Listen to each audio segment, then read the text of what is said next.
Assalamualaikum warahmatullahi wabarakatuh. Bagaimana kabarnya hari ini anak-anak? Semoga kalian selalu sehat dan tetap semangat. Lagi-lagi, Ibu tidak bosan mengingatkan mengenai protokol kesehatan.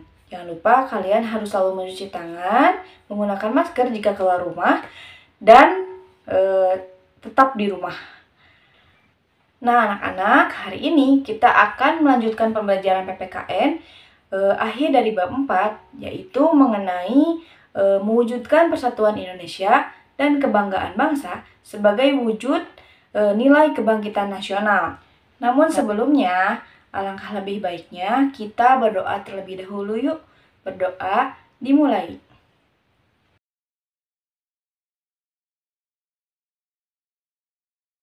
Berdoa selesai. Nah anak-anak, simak dengan baik ya penjelasan berikut ini. Mewujudkan persatuan dan kebanggaan sebagai bangsa, wujud dari nilai kebangkitan nasional. Mewujudkan persatuan Indonesia. Berdasarkan istilah, persatuan dan kesatuan berasal dari kata satu yang berarti utuh atau tidak terpecah belah. Persatuan dapat diartikan sebagai perkumpulan dari berbagai komponen yang membentuk menjadi satu. Kesatuan merupakan hasil perkumpulan tersebut yang telah menjadi satu dan utuh. Dengan demikian, kesatuan erat hubungannya dengan keutuhan. Persatuan dan kesatuan mengandung arti bersatunya macam-macam corak yang beraneka ragam menjadi satu kebulatan yang utuh dan serasi. Tahap-tahap pembinaan persatuan bangsa Indonesia itu yang paling menonjol ialah sebagai berikut. Yang pertama, perasaan senasib. Perasaan senasib sebagai bangsa akan mengingatkan rasa persatuan seluruh rakyat Indonesia. Perasaan senasib dapat muncul karena faktor keterikatan terhadap tempat kelahiran atau menghadapi suatu masalah tertentu. Yang kedua, adanya peristiwa kebangkitan nasional. Kebangkitan nasional adalah sesi pergerakan perjuangan bangsa Indonesia yang mulai menyadari kondisi dan potensi sebagai suatu bangsa. Kebangkitan nasional Indonesia dipelopori dengan kelahiran Organisasi Budi Utomo pada tahun 1908. Kemudian adanya peristiwa Sumpah Pemuda. Sumpah Pemuda merupakan penegas bagi bangsa Indonesia untuk mewujudkan sebuah negara yang memiliki identitas dan dicintai rakyatnya. Selanjutnya, Proklamasi Kemerdekaan. Proklamasi Kemerdekaan tanggal 17 Agustus 1945 merupakan titik puncak perjuangan rakyat Indonesia. Contoh sikap positif yang berkaitan dengan nilai-nilai kebangsaan yang terkandung dalam Undang-Undang Dasar Negara Republik Indonesia tahun 1945 adalah sebagai berikut. Percaya dan takwa kepada Tuhan Yang Maha Esa sesuai dengan agama dan kepercayaannya masing-masing, menurut dasar kemanusiaan yang adil dan beradab.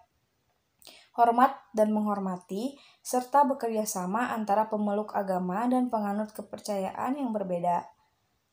Tidak memaksakan suatu agama atau kepercayaan kepada orang lain. Yang kedua, contoh sikap positif yang bernilai kemanusiaan yaitu mengakui persamaan derajat, persamaan hak, dan persamaan kewajiban antara sesama manusia. Lalu saling mencintai dan mengembangkan sikap tenggang rasa, juga tidak semena-mena terhadap orang lain. Kemudian, menjunjung tinggi nilai kemanusiaan, gemar melakukan kegiatan kemanusiaan, berani membela kebenaran dan keadilan, harus mengembangkan sikap saling menghormati dan bekerja sama dengan bangsa lain. Yang ketiga, contoh sikap positif yang bernilai produktivitas, yaitu perlindungan terhadap masyarakat dalam beraktivitas menuju kemakmuran.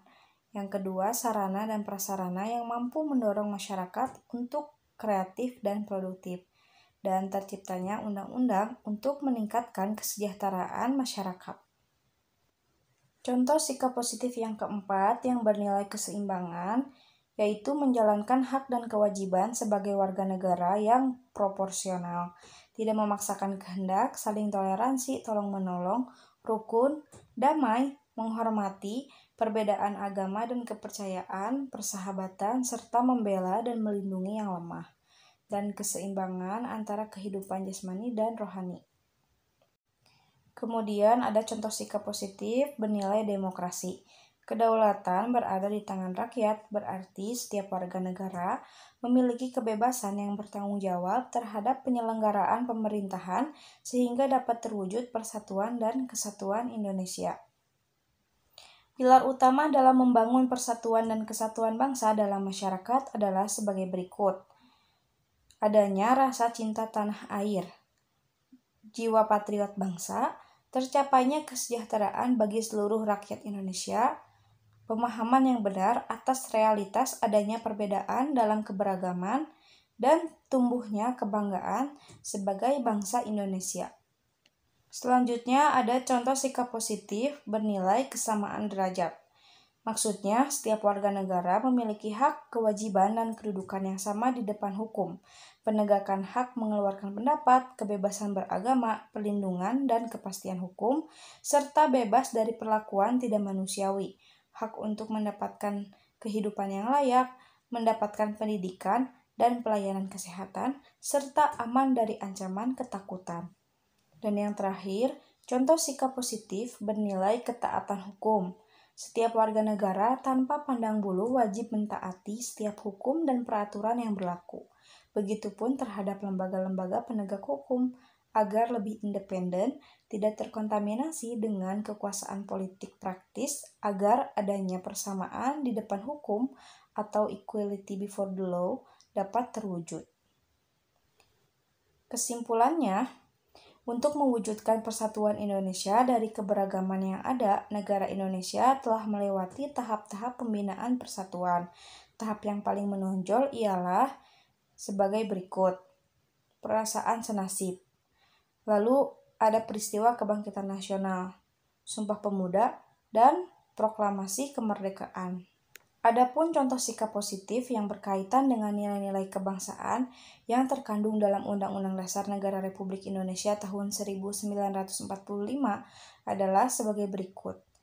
Contoh sikap positif yang bernilai religius, kemanusiaan, produktivitas, keseimbangan, demokrasi, kesamaan derajat, dan ketaatan hukum.